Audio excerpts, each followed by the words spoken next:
السلام عليكم ورحمة الله. معكم قيدوم. سوس كيروي تجارب واقعية مرعبة عاشوها ناس حقيقيين.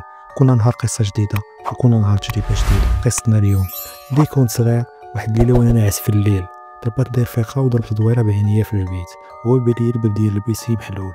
انا مولف ديما كنشد الباب ملي كنبغي نعس. داكشي علاش عرفت كاينه شي حاجة ماشي هي هذيك، وديك الساعة شفتها. بان ليا واحد العينين كبار صفرين ومضوين وغندير الخطر، والبؤبؤ ديالهم مجبد بحال شي مش، وكانت كتشوف فيا نيشان.